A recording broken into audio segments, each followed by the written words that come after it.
Hello, my name's Rob and welcome to Swift Slots. So in my video Golf Madness, I made a throwaway joke about a wheelbarrow in golf livery and how I would buy one if they were available. And then I got to thinking.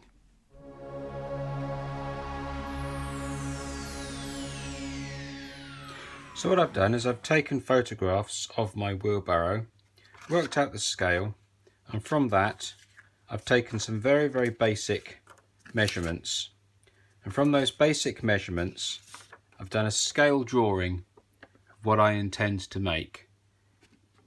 And then from these measurements, photographs and so on, I've created a template, and from that template I've created a small paper master just to make sure that I'm in the right ballpark. And what I intend to do now is what I've done in fact is take this template that was left and copied it through onto a piece of 0.5 nickel silver, so that's 20 thousandths nickel silver. And what I'll do now is cut this out with a Dremel and fold it up, solder it together, and then solder a rim all the way around the edge of the bucket, and that will get my bucket done in metal. So fast forward, off we go.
And there it is, the bucket made. Just a quick finish off with some Scotch-Brite pad, and I think we're ready to move on to making the frame.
And there we are.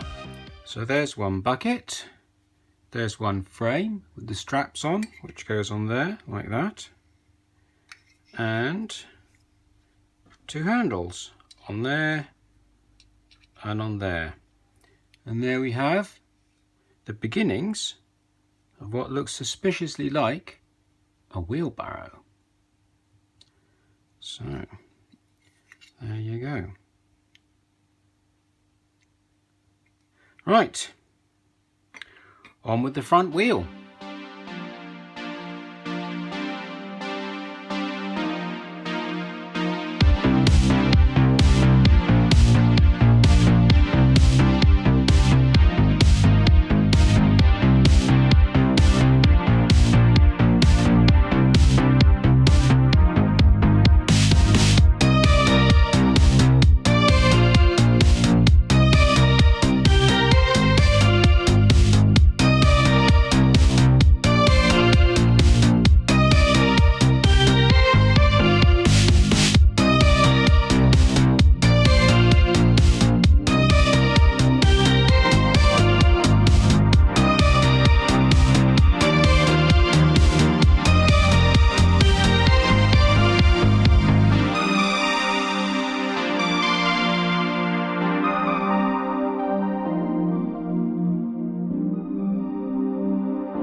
So that is most of the center part of the front wheel done. So there's a Allen key M2.5 going all the way up through here and deep into this shaft as well, locked off nice and tight. Then following up the same hole is this guide pin, and that's locked off by this M2.5 grub screw here. And then the whole thing will be soldered into position on the bottom of the wheelbarrow here, and it'll form like that. There'll be a flag then on the bottom of this guide pin that runs inside the groove, and there'll be a hole up through this wheel here, so the wires will come from the flag through the wheel and out through the back of the wheel into the bucket, just where the wheel is closest to the bucket. and then there'll be the motor in here, so it'll come straight through the bucket into the motor. That's how it'll get its power. And on the outside of this center wheel there'll be the actual rotating wheels with a very fine black rubber band O-ring on either side, so it won't sound horrible, and that will give you the actual rotating part of the wheel. This centerpiece will not rotate, it'll just hold the guide pin. So that's what we'll get on to now, making the flag, drilling the hole and making provisions for the wires.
So there we are.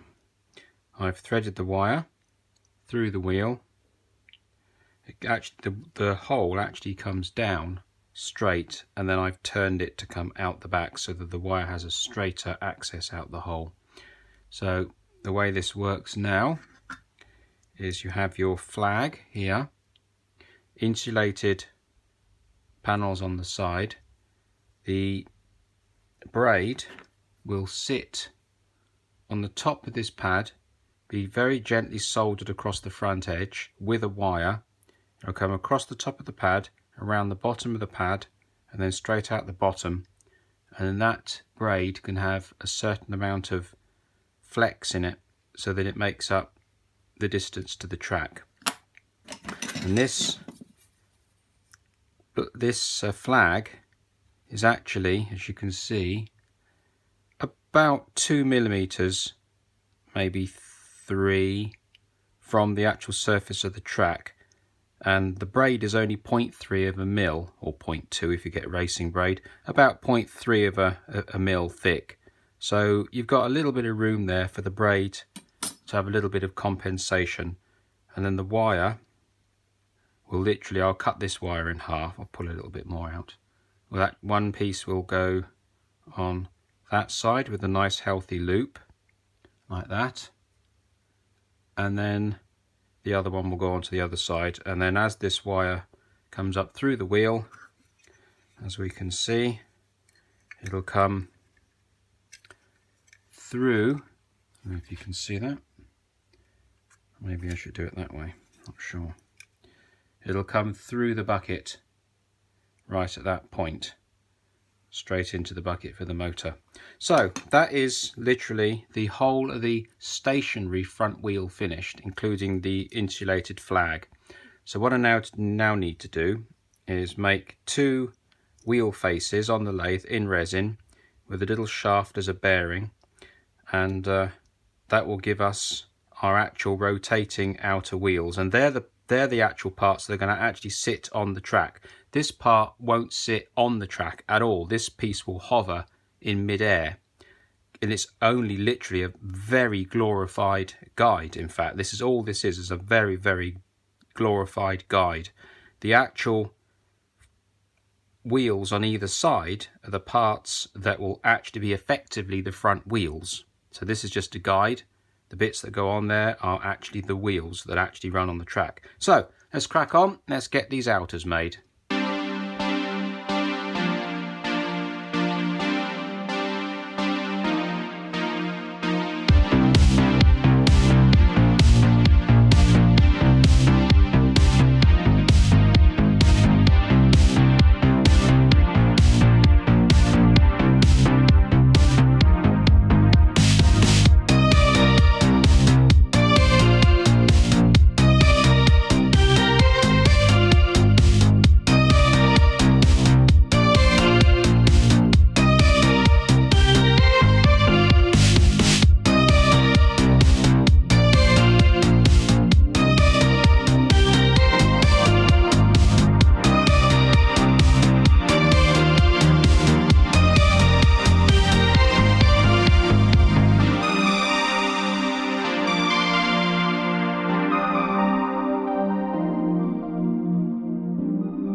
So here are all the components, and I'll put them together for you so you get an idea of what's going on.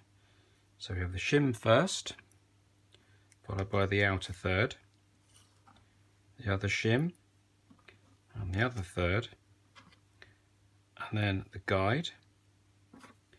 Nip up the grub screw, and that completes the front wheel assembly. So there's one. Flip it over, and there's the other, and as you can see, the whole wheel is sitting on the guide itself. So that's, the guide is free to turn, so when the wheelbarrow goes into a full-on sideways drift, you can. But also you can see on the outer thirds we've got this groove which is ready to take a 1.5mm O-ring for a little bit of traction, so we get a quiet run, and also gives the wheel something to grip to actually run. And then the whole thing will fit up inside the wheelbarrow just like that, and the wheel will turn, as you can see, once it's all in place. And then, in case you were wondering where the motor is exactly going to go, it'll sit inside the bucket just here, and it'll take a drive band from this pulley down through the bucket onto the back axle, running across here onto a center pulley, and then obviously the wheels on the outside of that with little drive bands. The wheels are going to be perspex, and so is the middle pulley, and I've also got food grade O-rings which are clear to go on the outer wheels, so trying to hide the rear drive wheels as much as possible. Also the band from the motor is also going to be clear, so not invisible, but it will just help. So on with the back axle and the motor mount.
And as we can see from that little procedure, I've managed to get the bearings in now, all into place and soldered in nice and parallel to the frame and all nice and loose. As you can see, it spins freely. So that's that done. Right, it's just the wheels and putties now.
And there it is, the entire drivetrain all in place, ready to go. So we've got 2mm silicone drive bands on the outside, and we've got a 1.5mm silicone drive band for the middle, and the little motor mount all set up. It's not quite in the right place yet because the screws aren't on, but that is pretty much where it'll sit right there. And it will run. I don't know if that will pick that up, but it does actually run. I'm not sure if you can see that, but it is actually running perfectly well. Everything all lines up, all the holes are in the right place, and that's it. It's done. So disassemble this and on to the painting stage.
That's it, the paintwork's more or less finished. So what I've got to do now is create 3 flat sides on the end of this axle and then make some strapping so that I can assemble the wheel and solder it back to the bucket, and then mask it off in this localized area, make good the silver, put a little bit of clear coat over the top, and that'll be the front wheel in and done.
Okay, so next I need a box to put the barrow in. So I've got this very nice empty Team Slot case, and I'd like to give a special thanks to Team Slot because I reached out to them and they were very, very gracious in supplying me with this box, and a lot of manufacturers won't do that, but they did, so thank you very much. Anyway, so what I want to do is I want to fit a nice oval of grass on this base. So there's a little trick that I saw many years ago and I've never used it until now, so I'm going to share it with you because you never know, it might be interesting for somebody and you might be able to utilize it in a project of your own at some point.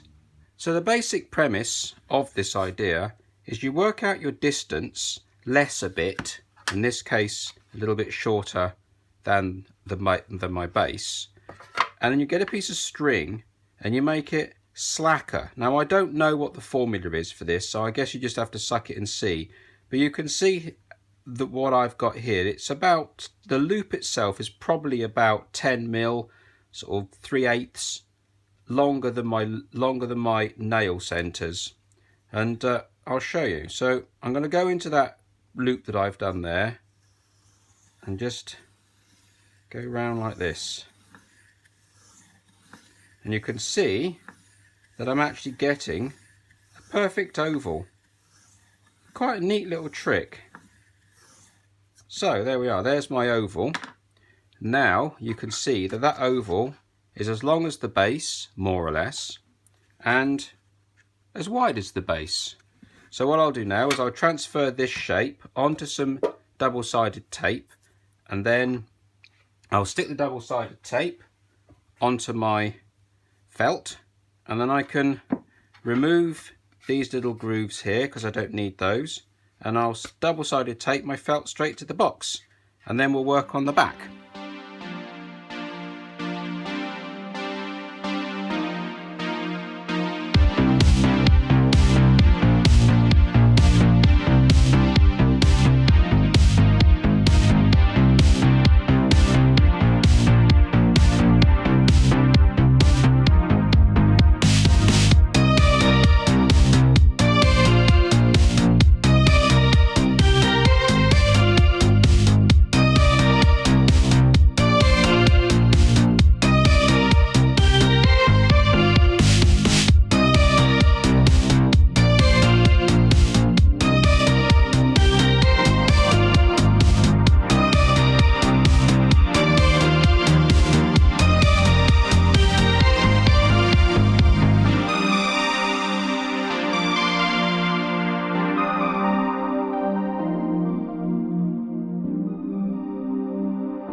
So that's it. The case is all finished, complete with a little bit of branding on the back. So, on to getting the wheelbarrow finished.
So there we are, my wheelbarrow build. How many of you saw that coming? I didn't even think of it myself until about a week after I made the joke. So what I'll do is I'll get you on the bench and we can have a close look at what I created.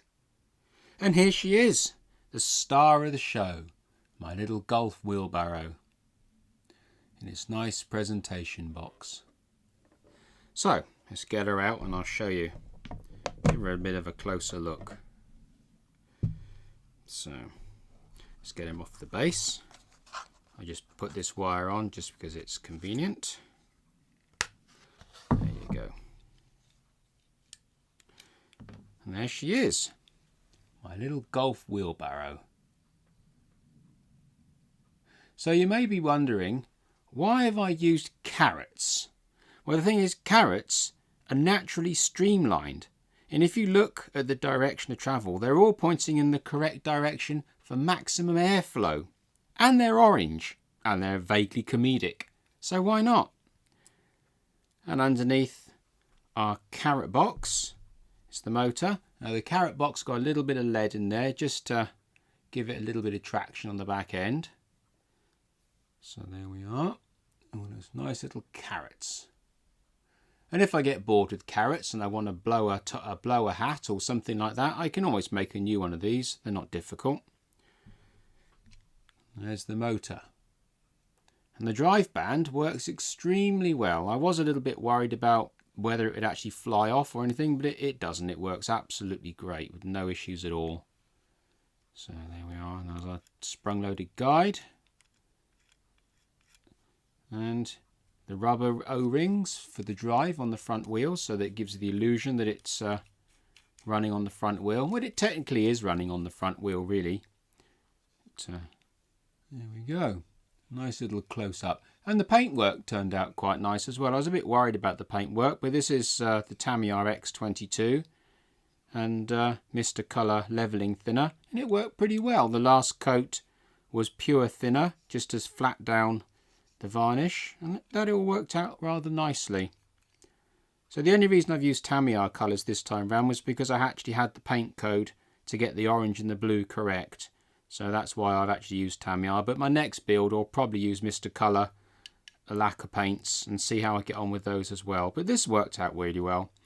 And also my dehydrator worked extremely nicely as well. I was very pleased with that and made short work of getting this paint work done, because there was probably about 10 different processes to get this one done, and without the dehydrator I would still be here barely started. So that's a really good investment. I'll definitely be using that again later on. So soldering the front wheel on, to be fair, was a little bit tricky. It would have been nicer to have made it even neater than that, but I'm quite happy with it in the end. It's all worked out pretty well, and it runs well enough as well around the track as well. I never built it to be a speed demon, but it does the job perfectly nicely. It's a bit of a laugh. So there we are. And the magnets, as you can see, work extremely well. They don't let the carrots fly out, and we don't want the carrots going all over the track. So, and there we are, my little wheelbarrow. So there we are. That concludes my golf wheelbarrow build. I really enjoyed making this one, and I hope you enjoyed watching it as well. So, if you like this sort of content, maybe you'll subscribe, and if you hit the little bell, that'd be awesome. Until the next one, thank you very much.